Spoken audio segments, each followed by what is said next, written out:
Di antaranya nikmat yang paling agung, nikmat yang paling besar, yaitu nikmat iman dan Islam. Mudah-mudahan dengan menyadari betapa banyak nikmat yang Allah limpahkan kepada kita semua, menuntun kita semua menjadi orang-orang yang pandai bersyukur kepada Allah Subhanahu wa ta'ala. Tentu tidak hanya sekedar bersyukur dengan qaul, dengan ucapan, mengucapkan alhamdulillah, tapi dibuktikan dengan perbuatan. Karena sesungguhnya syukur, hakikat dari syukur itu adalah kemampuan seorang hamba untuk menempatkan beraneka ragam nikmat yang Allah berikan kepada hamba tersebut sesuai dengan peruntukannya, sesuai dengan maksud Allah memberikan nikmat tersebut. Hadirin ikhwati iman rahimakumullah, pada pagi hari ini kita akan lanjutkan hancak kita. Setelah pada bulan yang lalu kita mencoba memulai dengan membaca surat Al-Baqarah, dan kalau tidak salah pada pertemuan awal baru 2 ayat yang kita baca, ayat pertama dan ayat kedua yang kita terjemahkan, kita bahas. Nah, pagi hari ini kita akan lanjutkan ke ayat selanjutnya. Namun sebelumnya seperti biasa kita akan baca terlebih dahulu, karena tidak ada istilahnya, mengulang bacaan Al-Quran itu tidak rugi gitu ya. Tetap berlaku apa yang dijanjikan Nabi ya. Man qara'a harfan min kitabillah, kata Nabi kan begitu ya. Siapa yang membaca 1 huruf saja dari kitab Allah, falahu hasanatun, maka baginya ada 1 kebaikan, wal hasanatu bi asyri amsalihha, dan 1 kebaikan ini akan dibalas dengan 10 kebaikan. Wala aqulu alif lam mim harpun, aku tidak mengatakan alif lam mim 1 huruf, walakin alifan harpun, tapi alif 1 huruf, walam harpun, lam pun 1 huruf, wa mimun harpun, dan mim pun 1 huruf. Ya, kita akan lanjutkan membaca beberapa huruf, berpuluh-puluh huruf mungkin ya, di ayat selanjutnya, yaitu ayat 3, 4, dan 5 barangkali ya. Kita akan coba bahas pada kesempatan pagi hari ini. Silakan dibuka mushaf Al-Qur'annya, yang tidak ditalar saja. A'udzu billahi minasy syaithanir rajim.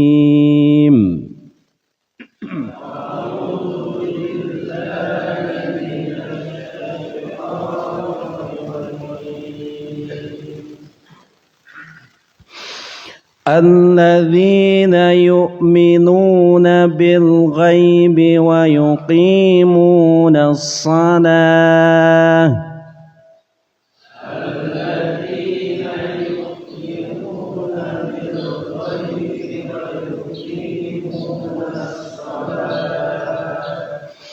وَيُقِيمُونَ الصَّلَاةَ وَمِمَّا رَزَقْنَاهُمْ يُنْفِقُونَ.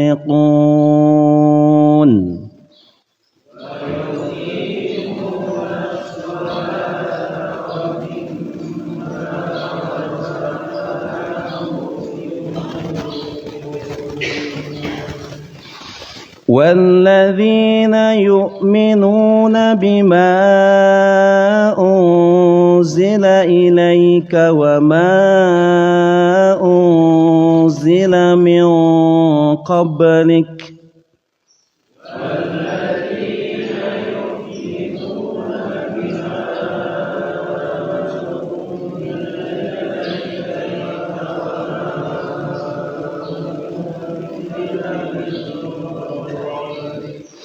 وَبِالْآخِرَةِ هُمْ يُوقِنُونَ.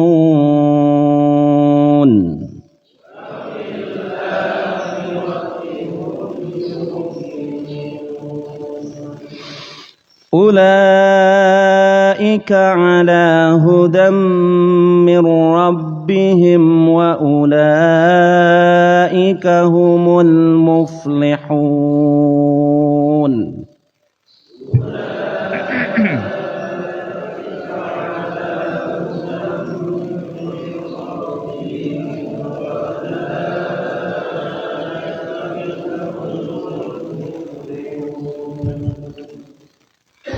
Baik teman-teman, di ayat 2 kemarin sudah dibahas bahwa Quran itu hudan.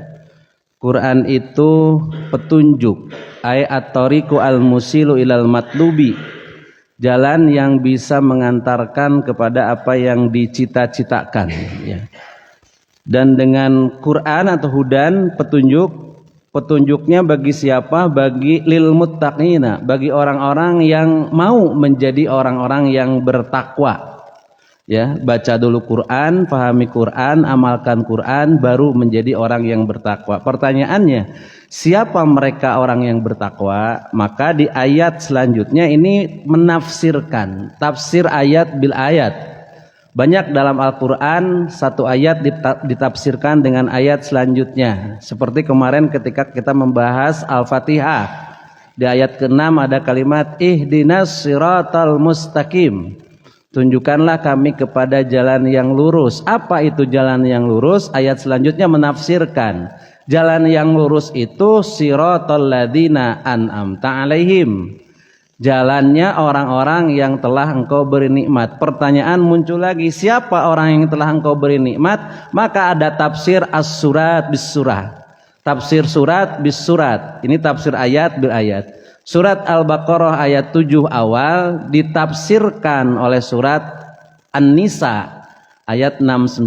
Wa may yuti'illah wa rasul faulaika ma'al ladzina an'amallahu alaihim minan nabiyina dan seterusnya. Nah, ini tafsir ayat bil ayat. Siapa orang-orang yang bertakwa itu? Disebutkan di ayat ketiga. Ini merupakan sebagian dari ciri-ciri orang yang bertakwa.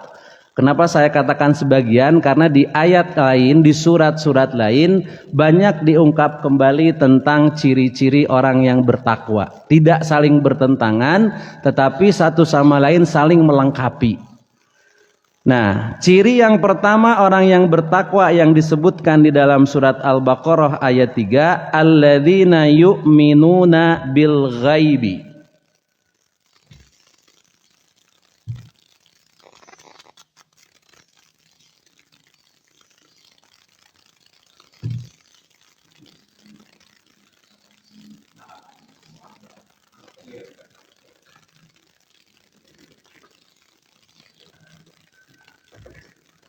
Ciri yang pertama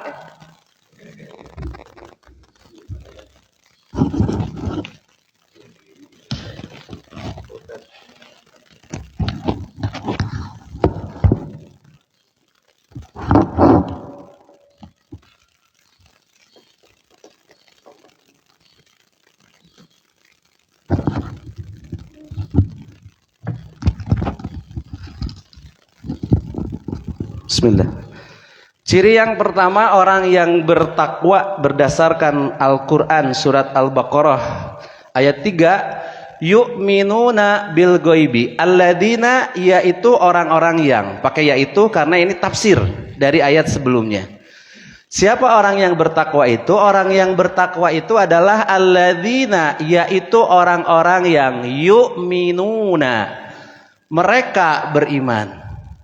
Kalimat ini dari amana yu'minu. Berarti ini fi'il mudhari ya. Amana yu'minu. Arti asalnya tasdiqun. Secara bahasa iman itu atasdik.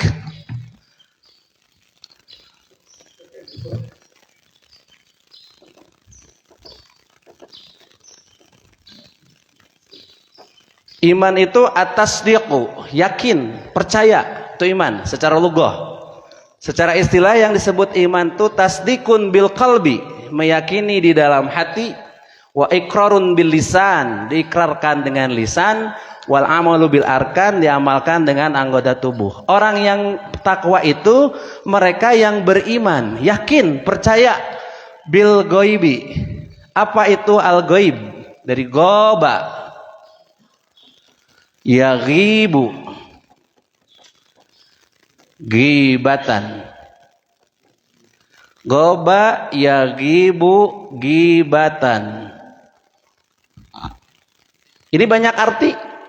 Tersembunyi, tidak terlihat, terbenam, tenggelam, itu goba. Ya. Perkara mereka yang beriman kepada yang gaib itu adalah perkara-perkara yang tersembunyi, yang tidak nampak, yang tidak bisa dilihat oleh indera. Itu perkara-perkara yang gaib, dan ini banyak sekali perkara yang gaib. Tapi yang dimaksud dengan perkara gaib di sini adalah perkara-perkara yang diterangkan, disampaikan dalam Quran, dalam Sunnah. Artinya kalau ada kegoiban-kegoiban yang tidak disampaikan di Quran dan Sunnah, tidak termasuk kepada hal yang diimani oleh orang-orang yang bertakwa. Ada gitu yang goib yang tidak diterangkan dalam Quran dan Sunnah? Ada yang diyakini oleh masyarakat umpamanya sesuatu yang gaib gitu ya. Siapa Kang? Apa? Jurig? Jurig. Jurig tidak diterangkan dalam Quran dan Sunnah. Nah, yang dimaksud dengan gaib ini adalah segala apa yang tidak tertangkap oleh panca indera, tapi kemudian diterangkan dalam Quran dan Sunnah. Dari banyak perkara yang gaib itu, kalau boleh kita bagi jadi dua. Ada yang sifatnya gaib itu relatif, ya. Ada yang sifatnya mutlak. Yang relatif itu mungkin pada awalnya gaib, tapi kemudian menjadi tidak gaib. Hari esok, gaib tidak? Gaib, Pak. Hari esok itu masih gaib. Tapi ketika kita sampai kepada hari esok, maka tidak lagi menjadi gaib. Ya, itu adalah gaib yang relatif. Ada gaib yang mutlak, yang sama sekali hakikatnya tidak bisa terjangkau oleh kita. Ya. Nah, puncak dari keimanan kepada perkara yang gaib itu adalah beriman, meyakini dengan sebenar-benarnya adanya Allah yang Maha Kuasa. Maka sebagian ahli tafsir mengatakan bil ghaibi ay billah, ada yang seperti itu. Puncak keimanan terhadap perkara gaib adalah mengimani adanya Allah yang Maha Esa, yang Maha Kuasa. Kenapa seperti itu? Karena dengan mengimani keberadaan zat Allah yang Maha Kuasa, maka akan mudah mengimani pula apa-apa yang disampaikan oleh zat yang Maha Gaib ini di dalam Al-Quran, dan apa-apa yang disampaikan melalui nabinya. Ketika Allah mengurai perkara-perkara yang gaib dalam Al-Quran, adanya siksa, adanya neraka, adanya surga, adanya hari kiamat, akan mudah diimani ketika puncak dari keimanannya sudah bisa diraih. Mengimani adanya Allah yang Maha Kuasa, yang Maha menciptakan, baik perkara-perkara yang bisa kita jangkau dengan indera kita atau perkara-perkara yang tidak bisa kita jangkau dengan indera kita.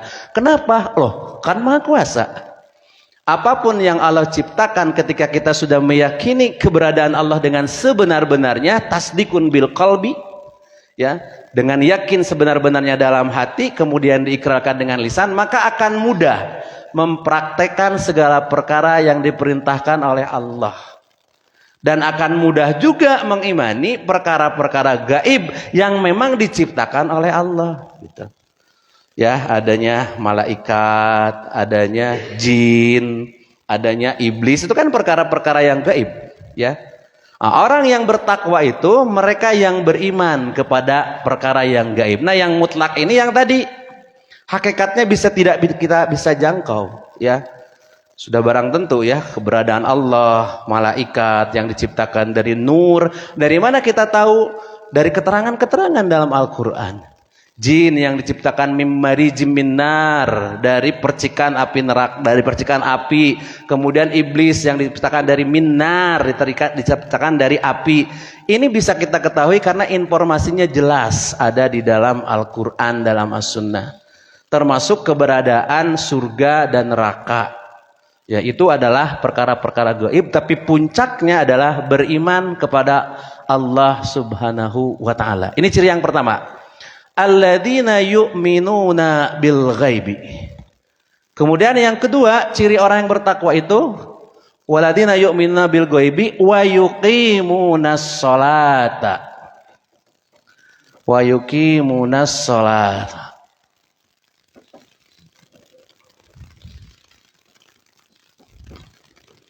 Lagi-lagi menggunakan fi'il mudhari, aqama yuqimu, aqama yuqimu.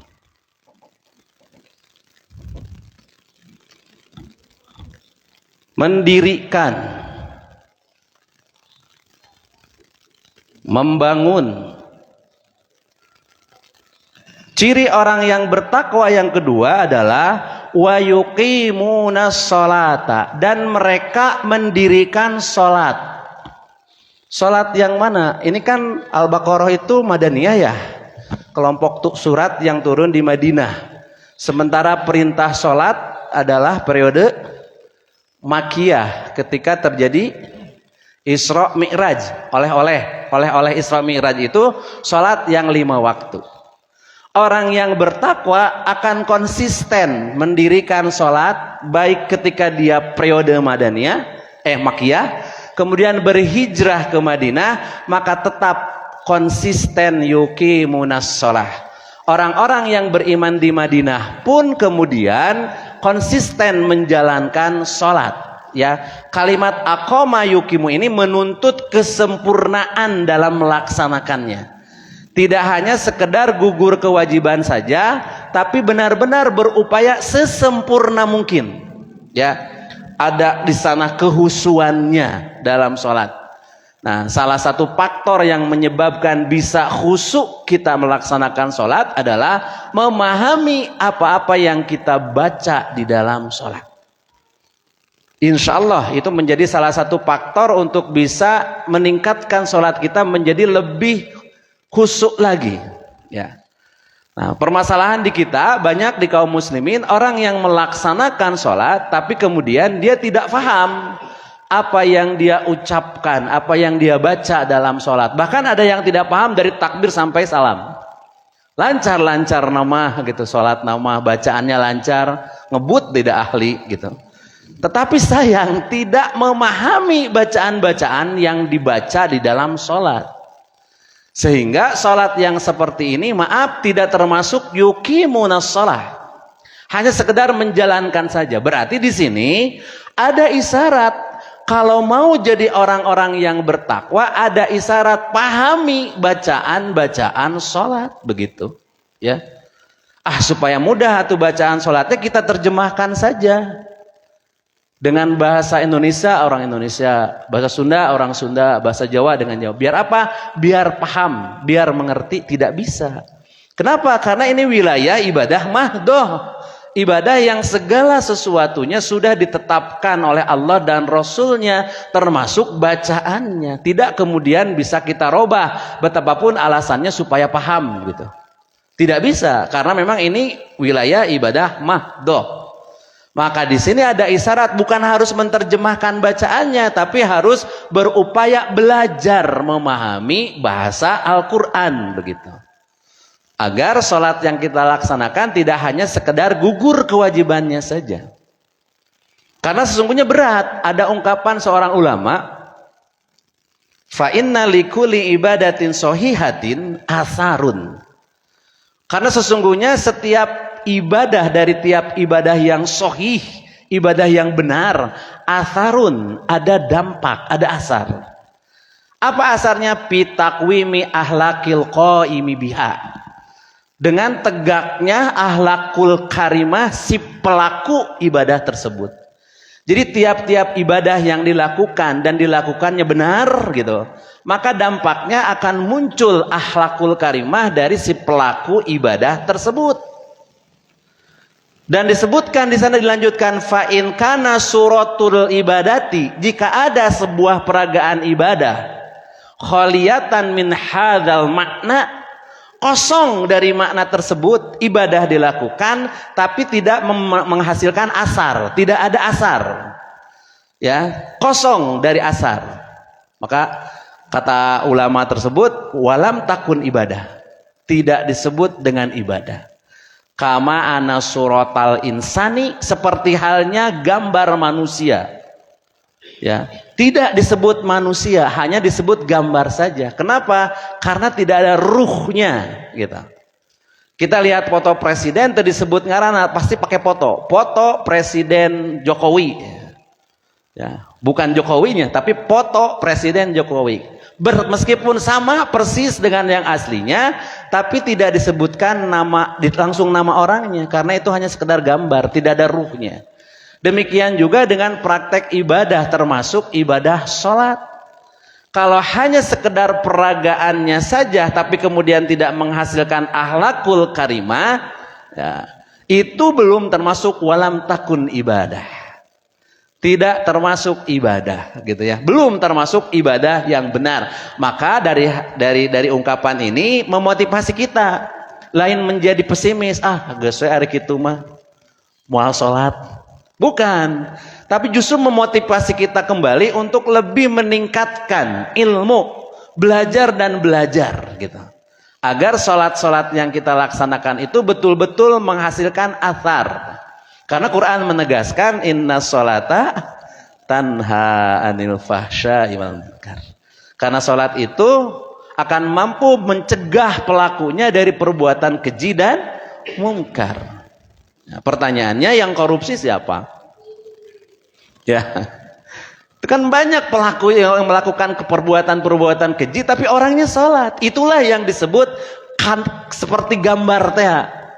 Seperti gambar manusia tidak disebut manusia, atau patung manusia tidak disebut manusia, karena tanpa ruh.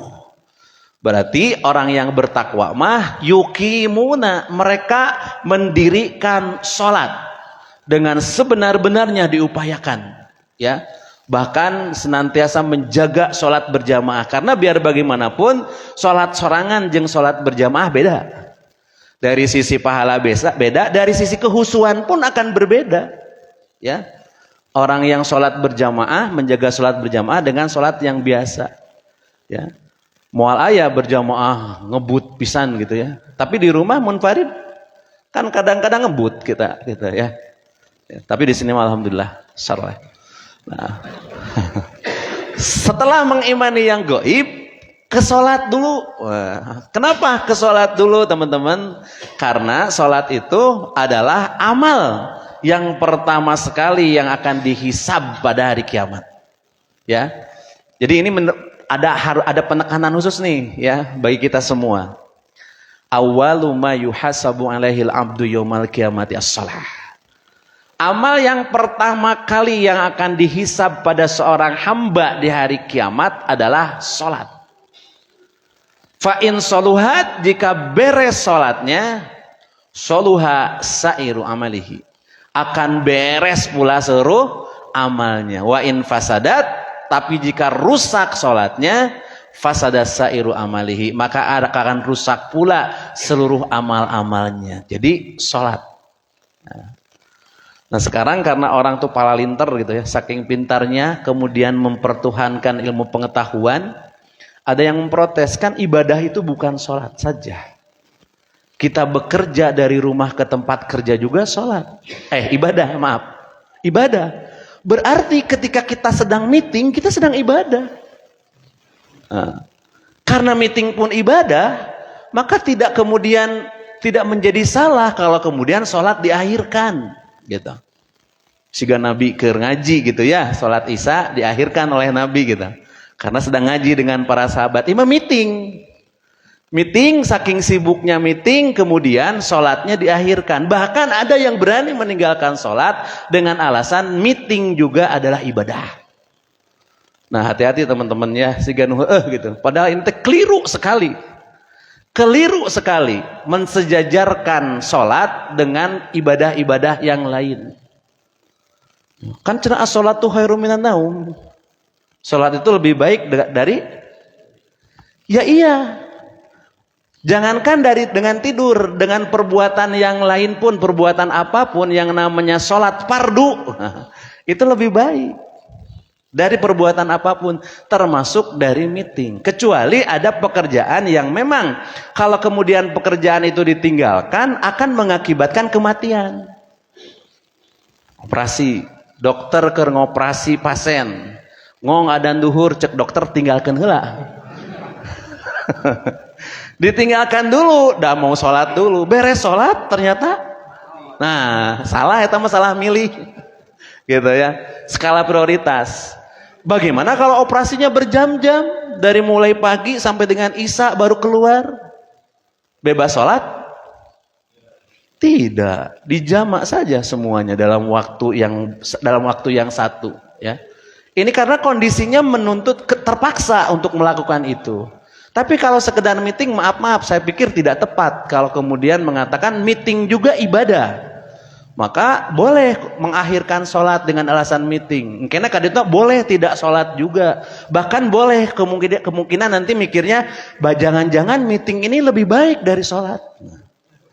Nah, semakin begitu orang kesana bergeser ke sana. Padahal sholat itu menjadi barometer bagi amalan-amalan lainnya. Ya, beres sholatnya, beres seluruh amalnya. Maka perbaiki sholat kita, lebih baguskan lagi sholat kita. Ya, karena Nabi pun mengatakan, "Shollu kama ra'aitumuni usolli." Sholatlah kalian sebagaimana kalian melihat aku sholat, dari gerakannya, bacaannya dan lain sebagainya.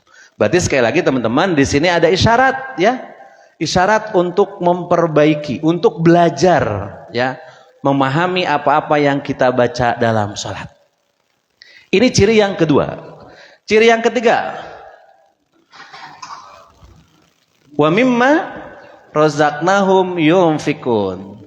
Wa mimma razaqnahum yunfikuna.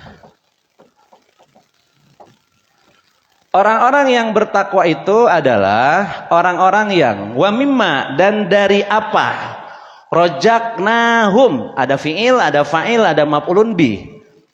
Fiilnya rojako, fa'ilnya na, kemudian maf'ulun bihnya hum. Kata kerjanya rojako, subjeknya na, maf'ulun bihnya hum. Rojakna, kami telah rizkikan hum kepada mereka, ya, yunfikuna, mereka menginfakkan, mereka mengeluarkan sebagian dari apa yang dirizkikan. Ini ada isyarat seorang muslim itu harus punya penghasilan. Ya, seorang muslim, seorang mukmin, seorang muttaqin itu harus punya penghasilan. Yang dari penghasilan itu dia bisa melakukan infak wajib, ya. Menafkahi istri, menafkahi anak, ini bagian dari infak wajib, Pak. Maneh mah menitara infak cenah. Kenapa tara infak? Ada istri osok dinafkahan eta infak ka istri teh gitu. Anggeus atuh ka istri wungkul. Ya enggak juga. Kan dari apa yang telah kami rizkikan, dari sebagian apa yang telah kami rizkikan kepada mereka, mereka menginfakkan. Sekali lagi ada isyarat, setiap muslim, mukmin, muttaqin harus memiliki penghasilan yang lebih untuk dirinya, untuk keluarganya, dan untuk berbagi kepada orang lain. Ini dari sisi maliyah, dari sisi harta. Demikian pula dari hal-hal yang lainnya, gitu. Tidak hanya sekedar infak dengan harta, kan, yang bisa kita infakkan, tenaga, pikiran, gitu, kita bisa kita infakkan. Nah, ciri yang ketiga ini, orang-orang mukmin itu dari sebagian rizki yang Allah berikan kepada mereka, mereka menginfakkannya. Ya, ada yang untuk keluarga, ada yang untuk lingkungan, ada untuk yang lain-lainnya. Ada isyarat jangan jadi mustahik terus. Tiap tahun teh jadi mustahik. Ya. Harus jadi muzaki. Harus jadi mudohi. Jangan nunarima wungkul daging, ya. Nah, di sini ada isyarat. Al-mu'minul qawwiyyu khairun wa ahabba ilallah minal mu'minidh dha'if. Mukmin yang kuat. Kuat apanya? Berbagai hal. Termasuk dari sisi materinya kuat, gitu ya. Tubuhnya kuat dan lain sebagainya, itu khair, lebih baik dari mukmin yang doib. Mukmin yang menjadi muzaki akan lebih baik menjadi mukmin yang menjadi setiap tahun jadi mustahik, gitu. Ya, mudohi lebih baik daripada yang menerima terus-terusan tiap tahun nih begitu, ya. Ya. Nah, jadi di sini ada isyarat seorang mukmin harus menjadi orang yang kuat, gitu. Wa mimma razaqnahum yunfikun, dan dari sebagian apa yang telah kami rizkikan kepada mereka, mereka menginfakkan. Ini ciri yang ketiga, ya. Ada berapa ciri? Mimma razaqnahum yunfikun. 3. Ayu wabil akhirati mana? Ini yang ketiga. Ayat selanjutnya ayat keempat ya. Ayat keempat bunyinya, ketika lupa. Waladina yu'minuna bima unzila ilaika. Beriman kepada apa yang diturunkan ilaika kepadamu. Waladina yu'minuna bima unzila ilaika wa ma unzila min qablika.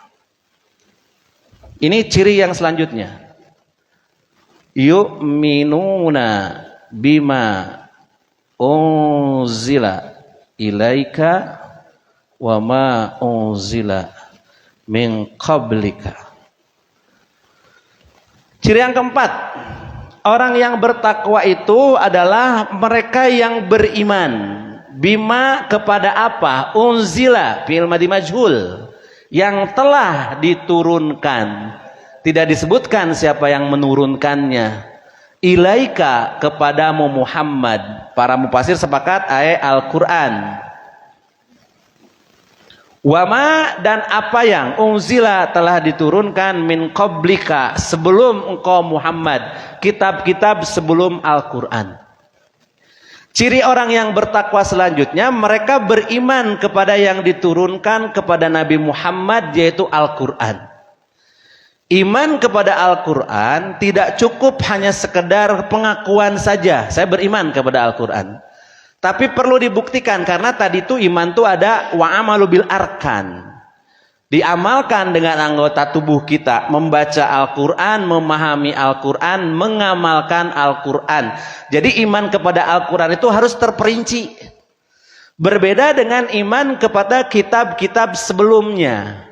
Baik Taurat, Jabur, Injil, ataupun Suhuf Ibrahim.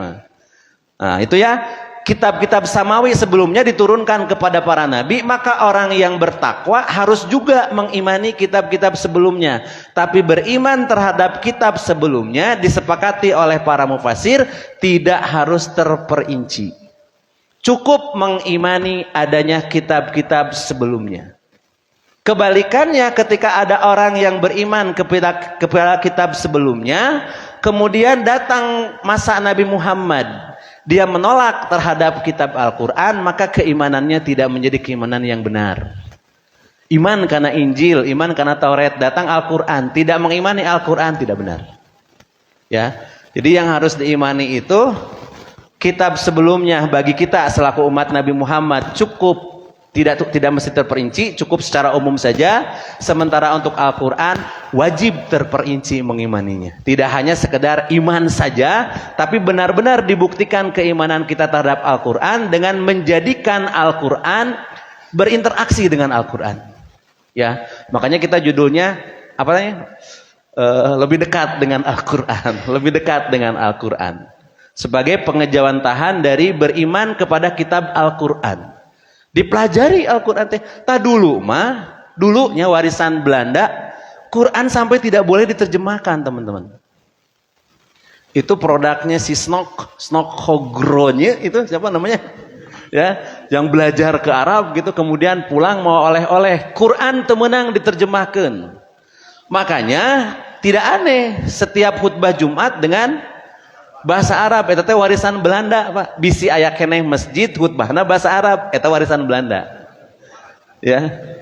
Jadi nunundutan yang nundutan sama apaleun gitu. Naon cenah diceramahkeun nu minggu nu Jumat kamari. Ya, karena disimpan biasana paranti khutbahnya disimpan. Tiap khotib ngambil, buka. Dan luar biasa pengorbanan para ulama dahulu kita.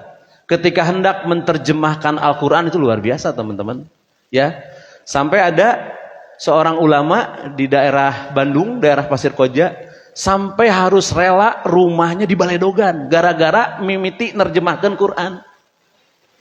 Ada 2 ulama, ada 2 ustadz di sana. Yang satu kekeh peteke, apa itu kekeh peteke? tetap tidak boleh menerjemahkan. Kata ulama yang ini, kalau tidak diterjemahkan tidak akan paham maknanya Al-Quran. Maka mulailah merintis jumahan ku bahasa Sunda. Apa yang terjadi? Habis Pak. Ku ulama iya ke murid-muridnya baledogan. Kita mah sudah enak ya, sekarang mah tidak ada yang seperti itu. Ini hebatnya penjajahan kemarin dulu gitu ya.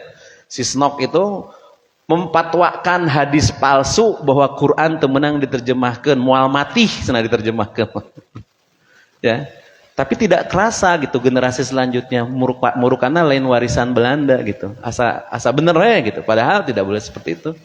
Karena Quran itu hudan. Bagaimana Quran bisa menjadi hudan kalau kemudian kita tidak paham isinya, gitu ya. Nah, jadi orang yang beriman selanjutnya adalah mereka yang beriman kepada apa yang diturunkan kepada Muhammad dan kepada apa yang diturunkan sebelummu Muhammad. Dan yang terakhir, wabil akhirati hum yuqinun.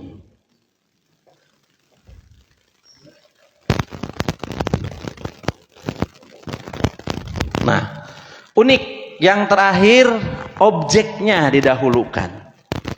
Wabil akhirati, dan kepada hari akhir hum mereka yuqinuna. Tidak wa yuqinuna bil akhirati. Ya, ini keluar dari kaidah kebiasaan bahasa Arab yang biasa menempatkan fi'il, fa'il, maf'ulun bih. Sekarang maf'ulun bih didahulukan. Ini menunjukkan kata para ahli bahasa kemantapan seorang yang bertakwa terhadap hari akhir, sehingga yang menjadi orientasi hidupnya hari akhir, gitu ya. Hari akhir itu hari di mana setiap manusia akan dikumpulkan oleh Allah Subhanahu wa taala, kemudian akan dimintai pertanggungjawaban. Summa latus aluna yauma idzin anin naim, kata Allah. Kemudian latus aluna, benar-benar kalian akan dimintai pertanggungjawaban yauma idzin pada hari itu anin naim, tentang nikmat-nikmat yang telah Allah berikan. Itulah di hari akhir. Di hari akhirlah ketika seseorang mendapatkan kesusahan, kecelakaan, maka akan celaka selama-lamanya. Di hari akhirlah ketika orang mendapatkan kebahagiaan, maka dia akan bahagia selama-lamanya. Tidak seperti di dunia yang silih berganti. Ada ketawa, ada menangis, ada kecewa, ada puas gitu. Tapi di hari akhir kalau nangis, nangis tuluy gitu ya. Seri maksudnya bahagia terus. Itulah hari akhir. Dan sudah barang tentu ini menjadi orientasi bagi orang-orang yang bertakwa. Karena dunia ini fana. Dunia mah disebutnya dana itu dekat, kina gitu sama dekat, artinya sesuatu yang dekat pasti ada akhirnya. Tapi akhirat sesuatu yang akhir tidak akan ada akhirnya, itulah akhirnya. Nah, orang yang bertakwa ini redaksinya Allah objek didahulukan menunjukkan kekuatan keimanan terhadap hari akhir. Sehingga orientasi hidupnya demi akhirat. Bukan meninggalkan dunia, hati-hati karena ada yang salah mengimplementasikannya gitu. Menerapkannya salah. Nu penting mah poe akhir we. Terus kumaha diuk we di masjid ngadoa. Tidak keluar, tidak bertebaran di muka bumi untuk mencari, menjemput rezeki Allah. Ada rezeki mah geus diatur diuk we cenah. Itu keliru ya. Tapi orang yang beriman terhadap hari akhir, dia orang yang bertakwa, dia akan penuh pertimbangan dalam melakukan suatu aktivitas. Apakah ini mendatangkan manfaat di hari akhir atau tidak? Karena dia yakin adanya hari akhir. Nah, disinilah hebatnya perangnya kita, seorang mukmin, seorang mutakin dengan iblis, dengan setan. Karena iblis akan senantiasa usyakikuhum fi akhiratihim, akan menanamkan keraguan-raguan adanya akhirat. Cek iblis mah keur hirup mah hirup we. Puas-puasin saja ketika di dunia. Maka ternyata banyak orang yang kemudian orientasinya dunia. Nu penting mah dunia, keun we akhirat mah cantang tu aya. Dina ayana ge bartaheun di akhirat mah. Nah bartaheun eueuh caritana cenah nu menta balik deui teu maca Quran. Quran banyak menceritakan ada orang yang menjerit-jerit Rabbana akhrijna. Ya Tuhan kami akhrijna, keluarkan kami dari neraka. Na'mal solihan, kami akan beramal soleh ghairal ladzi kunna na'mal. Berlainan dengan amal yang dulu kami perbuat. Ada ayat yang mengatakan Rabbi laula akhartani ila ajalin qarib fa asaddaqu wa akum minas sholihin. Ini gambaran orang-orang yang ingin dikembalikan ke dunia. Cek saha eueuh nu hayang balik, banyak dalam Quran. Teu maca Quran berarti gitu, ya. Jadi ini sesuatu ungkapan-ungkapan yang bercanda, tapi sebetulnya itu hati-hati terhadap keimanan kita gitu ya. Bisi-bisi gitu ya. Bisi menjadi ungkapan-ungkapan yang keluar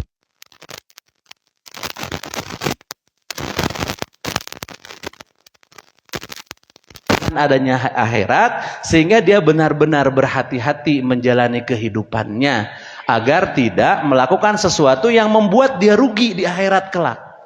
Ya, itulah bedanya orang yang bertakwa gitu. Kan takwa teh hati-hati gitu ya. Siga anu jalan di satu jalan banyak durinya, maka orang yang bertakwa akan berhati-hati untuk tidak menginjak duri. Itu gambaran orang yang bertakwa. Nah, ini cirinya segini ya, 5 ya. Wabil akhirati hum yuqinun. Nah, teman-teman, kalau ini semuanya kemudian terangkum pada diri seseorang, dia layak dikatakan orang-orang yang bertakwa. Konsekuensinya apa? Ulaika ala hudam mir rabbihim wa ulaika humul muflihun. Ulaika mereka itu. Ala itu huruf jar, artinya di atas. Ala hudan, di atas petunjuk. Ini isyarat dari Allah. Kenapa menggunakan ala? Karena dengan ala menunjukkan orang yang bertakwa senantiasa akan berada di posisi yang tinggi, di posisi yang mulia. Makanya ada ayat yang menegaskan inna akramakum indallahi atqakum. Inna sesungguhnya akramakum, yang paling mulia di antara kalian, indallahi di sisi Allah, atqakum yang paling takwa. Ini sedang menerangkan orang yang bertakwa. Ujung ayatnya disebut ala hudan, berada di atas petunjuk, posisinya akan tinggi. Orang yang bertakwa mah derajatnya akan tinggi, derajatnya dinaikkan oleh Allah Subhanahu wa taala, ya.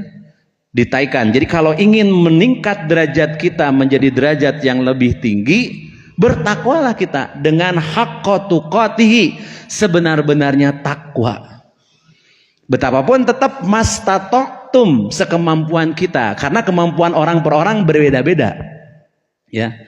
Ada yang mampu tahajud, ada yang tidak. Tak eta mah kudu maksakeun, bukan mampu tahajud dan tidak gitu. Duh, ketakwaan aku mah belum sampai kepada tahajud. Teu nyoba. Henteu. Ah, itu lain gitu. Lain haqqatu qatihi eta mah, lain mastatotum, ngedul gitu. Ya. Jadi sekemampuan kita tapi sebenar-benarnya, dan Allah Maha tahu kemampuan kita. Ya, awas, hati-hati, jangan pernah mengatakan kita tidak mampu padahal sesungguhnya Allah tahu kita itu mampu. Aduh, tak acan mampu kurban, aduh tak acan mampu haji gitu. Allah Maha tahu, ya. Jangan pernah berpikir Allah tidak tahu kemampuan kita, ya. Nah, ala hudan, berada di atas petunjuk, ya, yang sudah disampaikan Quran itu hudan, ya. Wa ulaika ala hudam mir rabbihim, dari Tuhan mereka, bukan petunjuk dari siapa-siapa, tapi petunjuk yang sebenarnya dari Rabb, dari Tuhan pencipta, pemelihara. Nanti disebutkan dalam ayat belasan tentang apa itu Rabb gitu ya, ketika menceritakan tentang ya ayuhan nas.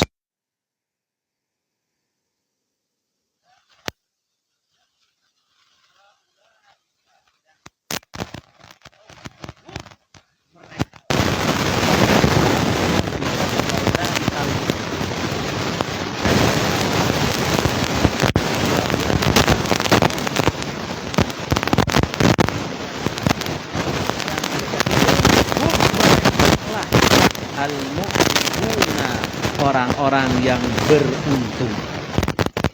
Beruntung dunia akhirat, Pak, bukan akhirat saja. Orang yang bertakwa, Pak, beruntung dunia akhirat.